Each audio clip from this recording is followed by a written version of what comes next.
बुलेटिनची सुरुवात एका महत्त्वाच्या आणि मोठ्या बातमीने करतोय। छत्तीसगडमध्ये मोठी चकमक झालेली आहे, तर 12 नक्षलवादी या चकमकीमध्ये ठार झाले, तर 2 पोलीस शहीद झालेले आहेत। विजापूर जिल्ह्यातल्या राष्ट्रीय उद्यान परिसरामध्ये ही चकमक झाली, तर घटनास्थळावरून मोठ्या प्रमाणात स्फोटक देखील जप्त करण्यात आलेली आहेत। चकमकीमध्ये 2 पोलीस जवान जखमी झाले, तर त्यांची प्रकृती धोकाबाहेर असल्याची माहिती आहे। मृत नक्षलवाद्यांची ओळख पटवण्याचं काम देखील आता सुरू करण्यात आलेलं आहे।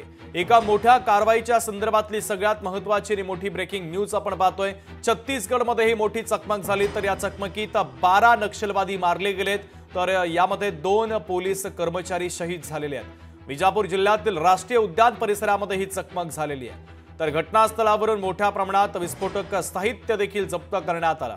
या चकमकीत 2 पोलीस जवान जखमी झाले, त्यांची प्रकृती सध्या धोक्याबाहेर असल्याची माहिती आहे। मृत नक्षलवाद्यांची ओळख पटवण्याचं काम सुरू आहे। मात्र मोठ्या चकमकीच्या संदर्भातली महत्त्वाची बातमी, छत्तीसगडमध्ये ही चकमक झाली, तर 12 नक्षलवादी यात मारले गेले।